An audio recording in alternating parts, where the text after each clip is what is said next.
The worldwide release for Warzone Mobile was just leaked, and it actually coincides with what we were originally thinking was going to happen with the release date of this game, as well as a few huge changes and announcements regarding the compatibility and optimization for low-end devices and the removal of the in-game 30 FPS cap for iOS devices. So a ton of news and information for you guys regarding Warzone Mobile, so let's hop into it. Now, first things first, like I mentioned, the 30 FPS cap for iOS devices is removed. Around 45 days, every single iOS device in the world was capped at a 30 FPS in-game frame rate, which obviously isn't very enjoyable for those devices that can get over 30 FPS. Now, this wasn't in the original update that launched a week ago, which is why I'm making this separate follow-up video, as well as there are a few more general updates in the 2.73 update, I believe it was, and I'll throw them all on screen right now. UX experience fixed and changed, the removal of the FPS cap, a variety of crash-related issues were fixed on Android devices, as well as some new modes and playlist.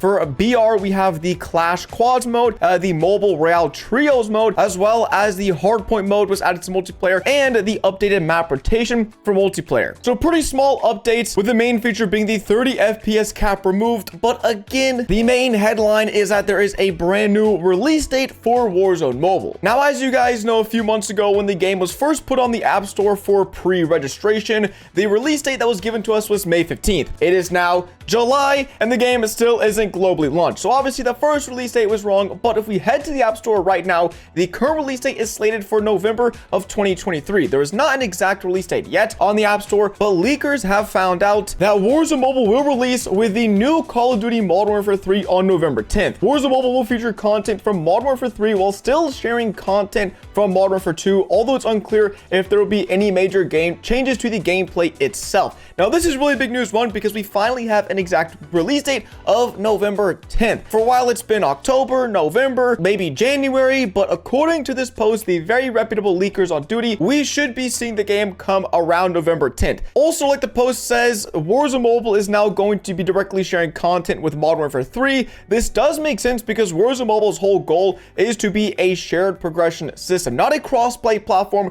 like Fortnite Mobile, where you used to be able to play with PC and console players. Warzone Mobile is planning to have a system where if you level up your account on Modern Warfare 3 on PC, you can log into the same account on Warzone Mobile, and it will be the same level. You have all the same camos and everything like that, and vice versa. If you level up your account on Warzone Mobile, you can then log into that same account on one of the latest Call of Duties, for example, Modern Warfare 3 when it drops, and you'll have all the same progression that you have on your mobile account. So this really makes a lot of sense if they're trying to drive engagement for the mobile platform with the new release of Call of Duty, because it just came out that Call of Duty Mobile is actually the highest grossing platform, and I think the most played version of Call of Duty that's out right now. So with mobile gaming being absolutely huge for Activision, it makes a ton of sense for them to combine Warzone Mobile with Call of Duty Modern Warfare 3. And honestly, we could see some really interesting promotions going on. Like maybe if you download Warzone Mobile and you reach a certain level, you'll get free stuff. Because if Activision is really incentivizing people to download and play Warzone Mobile like I think they should be,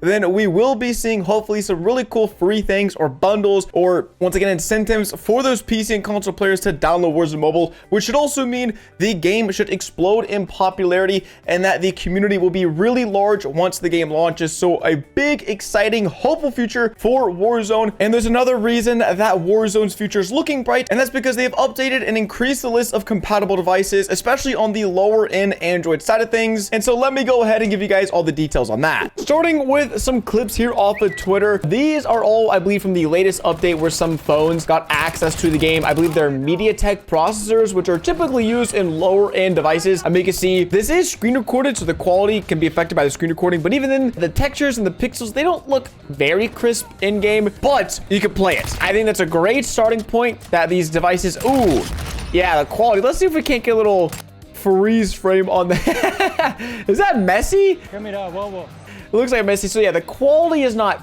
fantastic, but I think people are more concerned with the playability, the fact they can play in the first place, and then I think, you know, they'll worry about performance and stuff later on. And then this is another post from Codem Intel, and you can see the input delay isn't terrible. And MediaTek processors, they're not Snapdragons. Obviously, they're not in iPhones. They're usually used in like lower end Android devices to save a little bit of money. They're not usually as fast. So the fact that these processors are getting attention and can run the game, and this doesn't, the input delay doesn't look great, I've seen worse. I've probably experienced worse in my lifetime. And then this is the gameplay on a Redmi K40, I believe, which is like a $250 Android phone. I'm gonna be honest, bro. This game usually requires a $500 console to run or a $1,000 computer to run decently. The fact that it's playable on a $250 phone, that is impressive. I remember when the game's specifications first came out for device requirements, they were super high, like minimum an iPhone 11 or something like that, minimum iPhone 12, you know, Snapdragon 8, Gen 1, Gen 2, like crazy stuff. But now the fact, obviously, they've been putting in a lot of work and they have been making progress. So the chances are, if you have one of these lower-end phones, when the game does come out, you will be able to play a Warzone mobile. And I can't find any up-to-date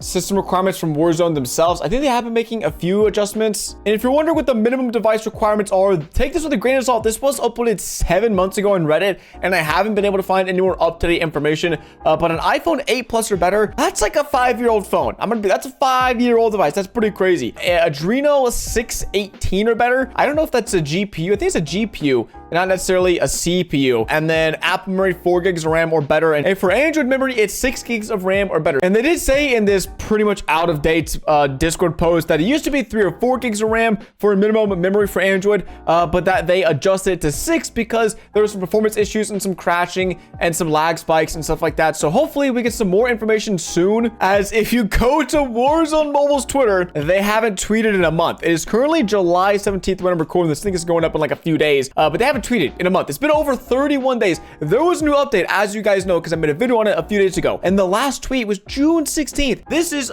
something else from March 27th. Oh my goodness. So supposedly we're supposed to be getting the game maximum in 4 months, and the socials have just gone radio silent over the last month. They're not even tweeting out about updates anymore. I'm not saying they're not developing the game. Obviously, as you can see, they've been making some progress with the lower end devices, but you know, getting a post once a month on average, maybe twice a month, it makes me a little nervous. Okay, it makes me a little worrisome. But I was able to find a more Warzone Mobile MediaTek Dimensity gameplay. This, however, I think this is a $400 phone. And if I click the link, it'll show it's a $400 phone. But still, I would say that's pretty impressive. And honestly, this honestly looks like the game when it first came out. This little montage, little BR montage put together. So it's not that bad. Like, that's the funny part. It looks like my iPhone 13 when it first dropped a few months ago. So all that being said, Warzone is undoubtedly making progress. As you guys can see, they're unlocking more phones, the ability to play this game. Hopefully they'll be lowering some device requirements in the future once they get everything stabilized. But the lack of posting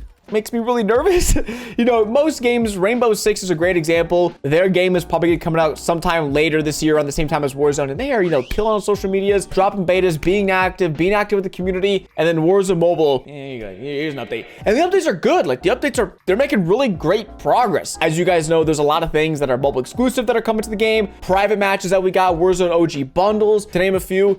And I feel like they should be posting, letting people know, get people excited. You know, that was the whole thing. That's why I was so worried about all this. Is, you know, Warzone is typically games they used to announce like a year before they would drop, and then a month before they would come out, they'd launch a beta. But most likely Warzone is going to be in a beta stage for like a year before the game goes global. So a lot of people know about Warzone Mobile. When the game comes out, they're obviously going to be excited, but the hype, the initial hype and the push and the surge at launch, this whole time I'd been saying I was just a little worried that there wouldn't be a lot of hype. There wouldn't be a lot of excitement and energy around the launch of the game because they take it so long. And them not posting, you know, 3-4 months out from the game launch, it's getting me a little nervous. All that to be said, yeah, boy, I'm gonna be playing, all right? I'm gonna be playing. But for the time being, I think Fortnite and Arena Breakout are the games I'm gonna be grinding. Keeping you guys updated, of course, it's always on Warzone Mobile, but with there being a lack of information to report on, to keep you guys updated with, it might be a little difficult from time to time. As always, hope you guys enjoyed this video. Shout out to Evil for getting this gameplay out a few days ago on the MediaTek 9000 Plus.